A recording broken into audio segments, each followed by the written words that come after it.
ચરણમ શરણમ ગચ્છામિ. પરમજીના આશીર્વાદથી આપ સૌ કુશળ મંગળ હશો.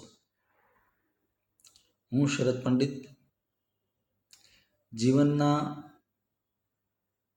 ઉતાર ચઢાવ અને ખતરનાક પરિસ્થિતિની અંદર પરમજીના આશીર્વાદથી કેવા અદ્ભુત ચમત્કારો થાય છે જે કોઈને માનવામાં પણ ના આવે. છેલ્લા 8 વર્ષથી રાજકોટની એક પ્રખ્યાત ફાઇનાન્સ કંપનીમાં હું વર્ક કરતો હતો. અમારા જ કંપનીના અમારા ઓનર એટલે કે જે ચેરમેન જે છે, મારા સાવ ક્લોઝ રિલેટિવ, છેલ્લા 8 વર્ષથી કંપનીની અંદર કામ કરતાં કરતાં સમય કેમ ગયો મને ખબર ના પડી, કારણ કે મને ભાઈની જેમ સાચવતા હતા. પણ આપ સૌને ખબર છે કે સામાજિક રીતે સંકળાયેલા કૌટુંબિક કનેક્શન હોય અને એમાં સાથે આપણે બિઝનેસ કરતા હોય તો આપણે ખાસ ધ્યાન રાખવું જોઈએ. પણ મને ક્યારેય એવો અનુભવ નથી થયો કે હું કોઈ બોસ સાથે વાત કરું છું અથવા તો ઓનર સાથે વાત કરું છું. મને હંમેશા ભાઈની જેમ, જેમણે સાચવ્યો, મારી તમામ પરિસ્થિતિની અંદર મારી નજીક ઊભા રહ્યા, મને ક્યારેય દુઃખી ન થવા દીધો અથવા તો ક્યારેય મને ચિંતામાં ન પડવા દીધો, એવા જ મારા ઓનર અને એવી જ કંપનીમાં હું કામ કરતો હતો. સંજોગોવશાત છેલ્લા 2-3 મહિનાથી જે પણ આપણે કહી શકાય કે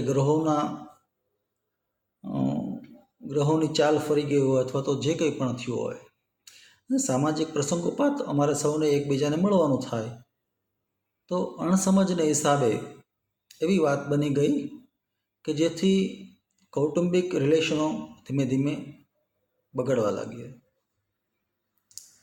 જ્યાં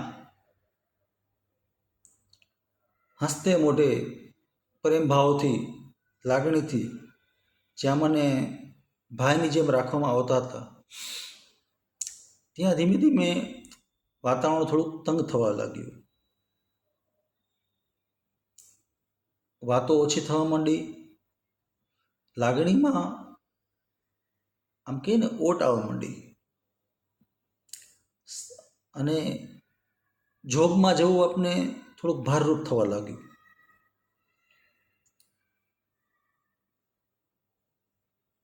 અને એવા દિવસો પણ આવી ગયા કે તમે એક દિવસ પણ ત્યાં કામ ન કરી શકો.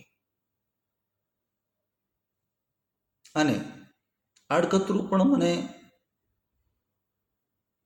ખબર પડી ગઈ કે હવે કંપનીને મારી જરૂર નથી અને વધારે જો હું રહીશ તો સંબંધો વધારે વણસી જશે. એટલે અને મને કહેવામાં પણ આવી ગયું કે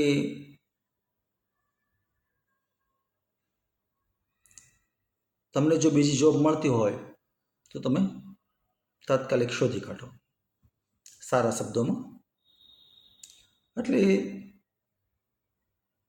એક સામાન્ય માણસ માટે તાત્કાલિક જોબ માંથી બરતરફ થવું એ બહુ ચેલેન્જિંગ વર્ક છે. હું આમ ઘણા વર્ષોથી યોગ પણ શીખવાડતો અને રાજકોટ સ્થિત વિશ્વેશ ઇન્સ્ટિટ્યૂટ કે જેમના ઓનર ડૉક્ટર દીક્ષેશ પાઠક સર અને ડૉક્ટર માધવી મેડમ જે છે, એ મારા બહુ સારા અને અતિશય હિતેચ્છુ છે. એટલે હું ત્યાં ગયો, એમની સલાહ લઉં કે ભાઈ શું આમાં તમે મને સપોર્ટ કરી શકો, કારણ કે મારે પાછા યોગના ક્લાસ શરૂ કરવા હોય તો મને થોડુંક માર્ગદર્શન આપો, મને થોડોક સપોર્ટ કરો, કારણ કે જોબની કંઈ નક્કી હવે નથી.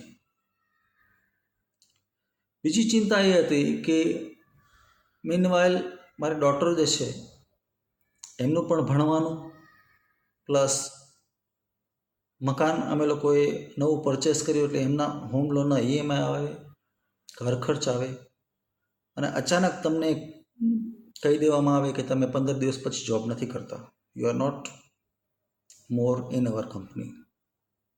એટલે સામાન્ય માણસ માટે તાત્કાલિક જોબ ગોતવી આ ઉંમરે અઘરી પડી જાય છે.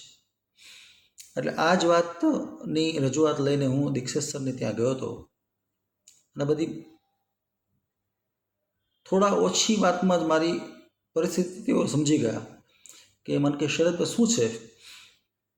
એટલે પછી મેં માંડીને વાત કરી કે પાઠક સાહેબ આખું વાતાવરણ બગડી ગયું છે અને તાત્કાલિક જોબ શોધવાનો મારા સમય આવી ગયો છે.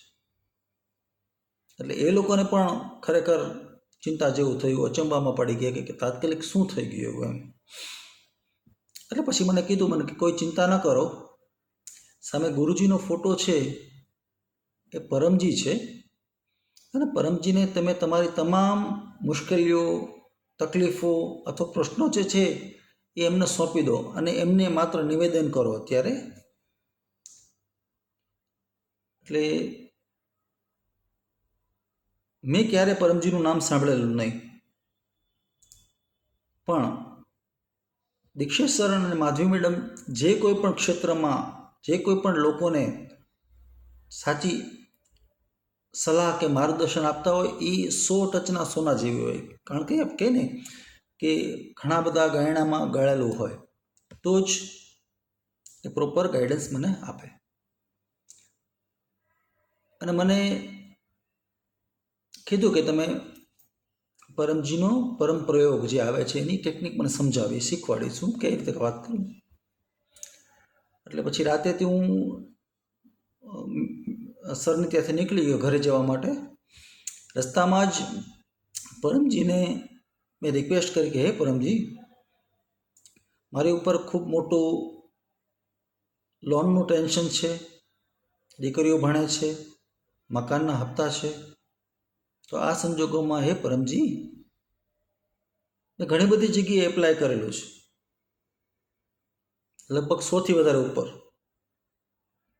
પણ ક્યાંયથી સારો જવાબ મને પ્રોપર રિસ્પોન્સ મળેલો નથી. તો હે પરમજી મને કંઈક રસ્તો સુઝાડો. બીજો દિવસ બપોરના લગભગ 1:30 થી 2 વાગ્યા હતા અને સામેથી ફોન આવ્યો, હેલો શરદ પંડિત. એટલે મેં કીધું યસ, કે તમે XYZ કંપનીમાં એપ્લાય કરેલું છે? મેં કીધું યસ સર, એપ્લાય કરેલું છે. તો સામેથી જ કીધું એમણે, પણ એવી કંપનીમાંથી ફોન આવ્યો કે જે મને કલ્પના પણ નહોતી કે જ્યારે મીન્સ ક્યારેય પણ આ કંપનીમાંથી રિસ્પોન્સ આવી શકે. જે મારી ડ્રીમ કંપની હતી, ડ્રીમ વર્ક હતું, પણ મને કલ્પના નહોતી કે ભાઈ આમાં સારો રિસ્પોન્સ મને મળશે. 15 દિનના વાતચીત પછી એમણે કીધું કે શરદભાઈ, વી નીડ યુ, તમે 1 તારીખથી ટ્રેનિંગ માટે હાજર થઈ જાઓ અને આપણે વર્કમાં કન્ટિન્યુ કરીએ છીએ. અને થેન્ક યુ કહીને એને ફોન મૂકી દીધો. થોડીક વાર તો એમને ઊભો જ રહ્યો. મને કલ્પના જ નહોતી કે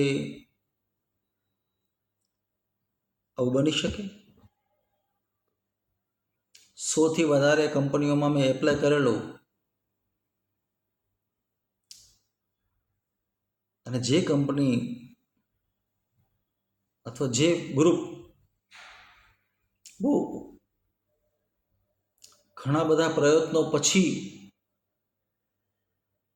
લોકોને હાયર કરતા હોય છે એવા ગ્રુપમાંથી મને ફોન આવ્યો અને 15 મિનિટમાં મને એ લોકોએ સિલેક્ટ કરી લીધો. આંખ બંધ કરીને પરમજીને મનોમન યાદ કર્યા કે હે પરમજી, આપના અસીમ આશીર્વાદથી ગઈકાલ રાતે મેં આપને રિક્વેસ્ટ કરી અને તમે 24 કલાકે ન થવા દીધા.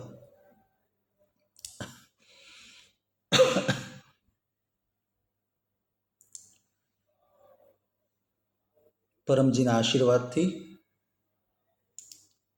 ધીમે ધીમે બધું જ સરસ થવા માંડ્યું. મારા જેવા ઘણા બધા લોકો હશે કે જેમને જીવનમાં આર્થિક સામાજિક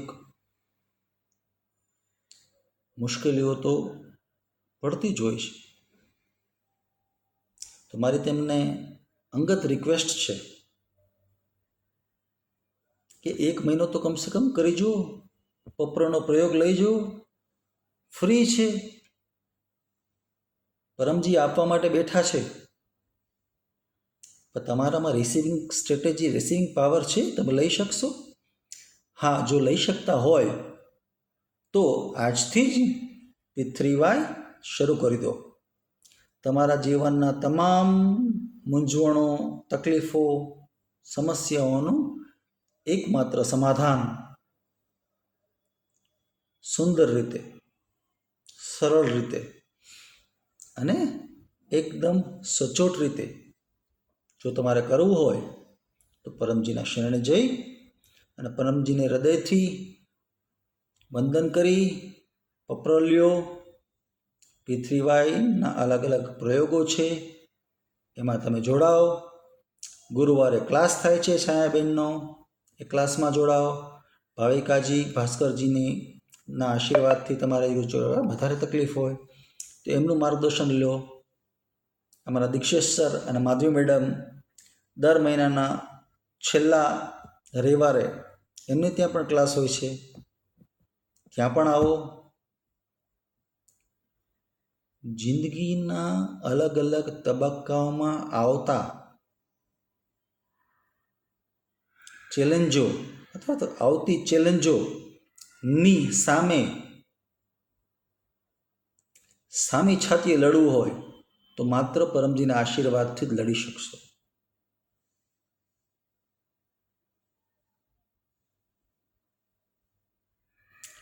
ચરણમ શરણમ ગચ્છામિ.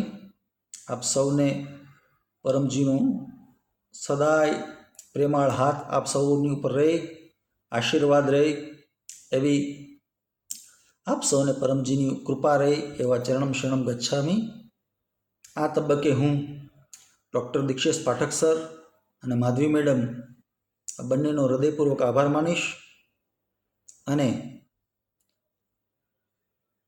આ પરમયોગમાં જોડાતા અથવા જોડાયેલા તમામ લોકોને આ તબક્કે હું રિક્વેસ્ટ કરીશ કે મારા જેવા લોકોને તમે